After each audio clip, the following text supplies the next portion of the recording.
警告。本映像には、極めて重要かつ機密性の高い情報が含まれています。いかなる理由があっても、内容の改ざん、削除、転載を言ってはなりません。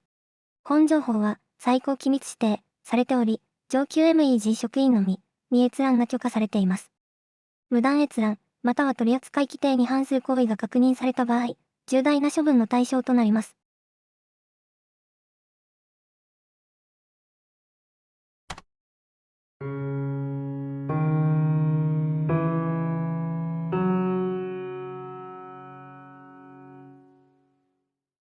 今回は、新年一発目を記念して、ザ・フリッカーについて解説していくよ。空間か？それとも延期機？どっちも違うね。まず、ザ・フリッカーとは何なのか説明するね。ザ・フリッカーは、一言で説明するとバックルームズ全域で発生した大規模停電事案で、この事案は2016年2月1日に発生したことから、別名インシデント21-2016とも呼ばれているんだ。惨殺事件みたいな内容かと思ったけど、結構現実的だな。いやいや、これもかなり深刻な事案だったんだよ。2016年2月1日、予兆もなく突然バックルームズ全レベルで電力供給が停止し、屋外空間では、太陽や月と思われる光源物体が空から消えたんだ。屋外系の空間にも影響あったのかよ。これにより、バックルームズ全域が長期間に及ぶ大規模停電に陥り、現時点でも、一部で停電の影響を受けているところもあるんだ。まだ停電しているところがあるのか。ちなみに、ザ・フリッカーは包括的な事案で、停電自体は、ザ・フリッカー内でも代表的な事象なため、様々な出来事がバックルームズを混乱に陥れたんだ。停電の影響、かなり大きそう。それじゃ、ザ・フリッカーの詳細について詳しく説明するね。まずは初期段階。初期段階では、さっき言った通り予兆もなく、電気系統だけでなくインターネットを含む通信が完全に途絶え、大多数の生存者と全焼基地はわずか数日で混乱に陥ったんだ。電力源がないから、通信にも影響出るわな。また、この時多くの生存者は懐中電灯などの個人用光源を所持しておらず、停電直後の数分間についてはほとんど情報がなかったんだ。なので、特定のコミュニティ間では希望が持てなかったところが多かったんだ。過去にもなかった事案だもんな。最初に通信を回復したコミュニティは、レベル1のベースブリンクとレベル4の SRC ベースで、両基地が相互に無線通信を確立したことで、ザ・フリッカーの影響を理解する上で重大な発見となったんだ。非常用電源でも備えてたのかな。両基地は直ちに生存者たちへの避難所を提供し始め、避難者数を急速に拡大していったんだ。MEG は何をやってたんだ？ちなみに、ベースブリンクは発電機などの小規模なエネルギー源があって、一時的ながらも微弱な照明をもたらし、このエネルギー源は周辺の大半の照明を点灯させることに成功。後に小規模な基地へ引き継がれたんだ。MEG より異様をなしてる。これによりバックルームズ内での再稼働の第一段階が始まったんだけど、その規模は小さいものだったんだ。でも、小さな全焼基地のおかげで初めの一歩は踏み込めたわけなのか。また、ザ・フリッカーで発生した比較的語られることの少ない影響内容は、小規模なコミュニティや単独の放浪者にもたらした壊滅的な被害で、多くの人々が予告なく突然暗闇に飲み込まれたんだ。その中でも最も壊滅的な被害を受けたコミュニティの一つが、レベル399メガコロニーで、食料調達中にのザ・プレイン・オブ・クラウズへ転落した人たちが多数いて、いつもなら空間特性で空から戻ってこれるんだけど、今回の事案では戻ってこれなかったんだ。空間特性も働かなくなったのかよ。ザ・フリッカー後、最初の1ヶ月で失踪した生存者の推定数は数十万人に達し、事態が長期化するにつれ犠牲者は増加の一途をたどったんだ。空間特性が働かないから、レベルの安全性も危うくなってるのか。次にザ・フリッカーによる不気味な発見。エネルギー不足により、多くの生存者がバックルームズの奥深くへと探索を進め、避難場所と持続可能な照明を求め、これが数多くのレベルの発見につながったんだ。まさかの新レベル発見。その中でも最も有名なのがレベル188で、当初は停電から生まれた暗所恐怖症的な迷信と考えられていたんだけど、とりわけ極度に狭い空間という特性が探検ブームを引き起こしたんだ。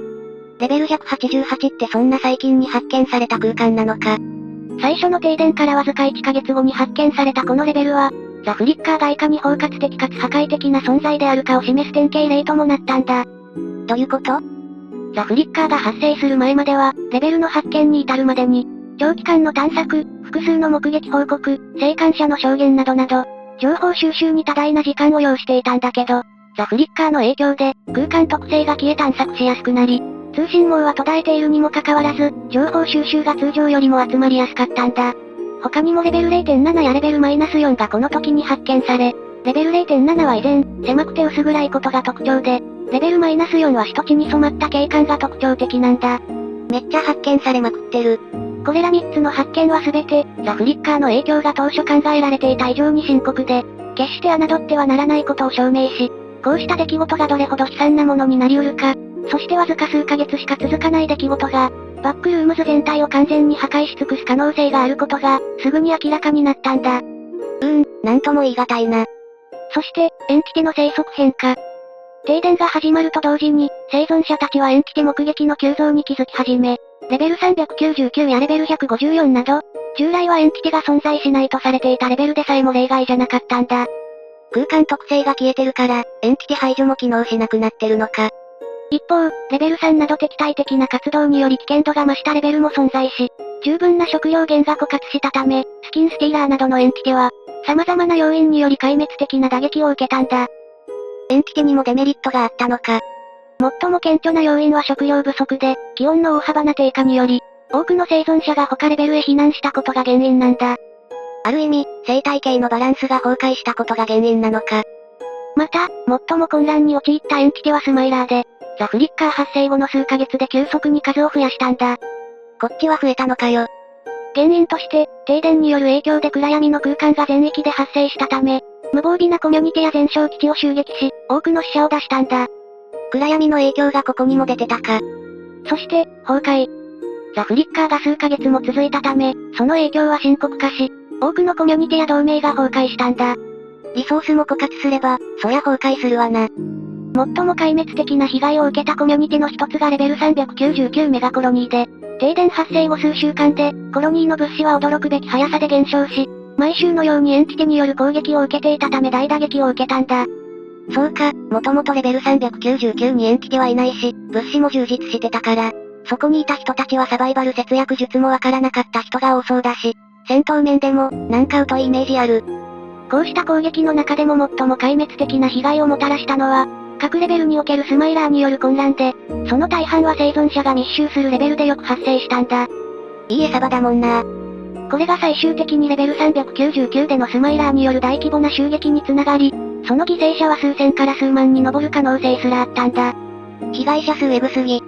この事態により多くの生存者が他のレベルへ避難し、特にレベル154への移動が目立ったんだ。まさか、レベル154にも影響したわけじゃないよな。幸いにもレベル154の影響は特に効いてないんだけど、お隣のレベル153でも甚大な被害が出たんだよね。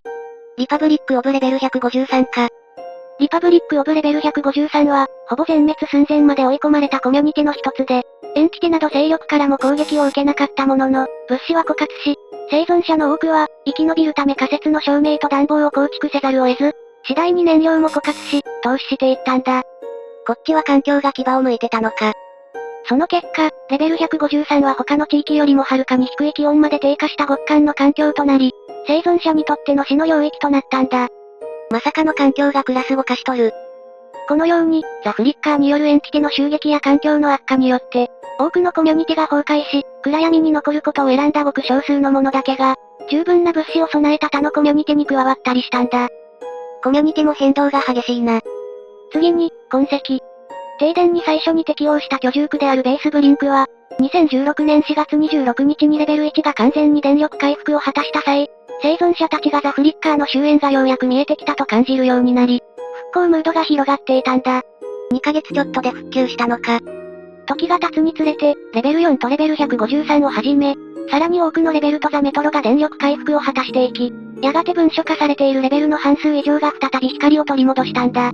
復旧スピード半端なくね。ちなみに、それぞれ復旧状態はだいぶ異なっていて、完全に復旧したレベルもあれば、部分的に復旧したレベルもあったり、全く復旧しなかったレベルも存在したんだ。それこそレベルエクスクラメーションも一時期死んでたけど復活したよな。また、現時点で復旧が最も遅かったレベルはレベル7で、2023年10月3日に、あの青空が戻ったんだ。3年前じゃねえか。まあ、情報が古い可能性もあるから、もしかしたら別のレベルも復旧しているかもね。でも、停電は収束したものの、多くのレベルが異なる状態に置かれたままとなっていて、影響を受けたレベルの1例がレベル3で、その昼夜サイクルは著しく遅くなり、レベル内の照明が週単位で変動するようになったんだ。めちゃくちゃ遅くなっとる。また、最も有名な事例はレベル475で、このレベルは荒廃状態に放置された結果、他のどのレベルにも存在し得ない新たな特性が発現したんだ。どんな特性なんだ？このように、多くのレベルがザ・フリッカーの影響を受け、カブラゴストやレベル3、レベルエクスクラメーションも残酷に変容し、停電前の雰囲気とは比べ物にならないほど荒廃した様相を呈していたんだ。その後復活してるし。最後に、新たなうねりについて。ザ・フリッカーの終焉を、バックルームズはザ・サージと呼ばれる、新たな段階に入ったと考えられていて、復旧がほとんどのレベルに影響を与えたことで、ザ・フリッカー自体が完全に終焉したわけではないと主張する人が多くいたんだ。なんか、現実世界であった某感染症みたいな雰囲気だな。実際には、一部レベルでは復旧以降特に何も起こらなかったんだけど、多くのレベルで短時間かつ影響の小さい停電がたびたび発生していたんだ。何が起きているんだ？この小規模な停電でも、気温低下と塩基地の行動変化が確認されていて、数ヶ月ではなく数週間あるいは数日で復旧することが大半なんだ。ちょっと尾を引いてる感じなのか。ちなみに、レベル7の完全復旧がザ・サージの始まりを告げ、バックルームズに新たな時代をもたらしたとよく言われるんだ。なんかかっけーな。大規模なコミュニティは、自然の脅威から逃れるよりも、むしろそれに立ち向かう道を選び、主に MEG の主導のもと、生存者たちに即席の武器、特にカルソフリフルを装備させる動きを進めたんだ。戦闘能力の強化を図ったのか。多くの人々は、ザ・フリッカーは終焉を迎えたのではなく、新たな段階に入ったと信じていて、空間内の光を当然のものと捉えず、危険が至るところに潜む段階だと認識し始めたんだ。おお、良い動き。さらに、一度起きたことは、いつでもまた起きる可能性があるため、生存者たちが武装し警戒態勢を整え、交易路やコミュニティ、全焼基地が厳重に守られ、人々が慎重に歩む段階に進んでいったんだ。またザ・フリッカーが発生しても、今回よりは被害は抑えられそうだな。ということで、今回はザ・フリッカーについて解説したよ。ザ・フリッカーは、バックルームズ全域で発生した停電っていう印象だったけど、その後の二次被害が甚大だったな。まあ、ザ・フリッカーによって新しいレベルが入れ替わる原因にもなったかもね。それ、触れていいやつなのか？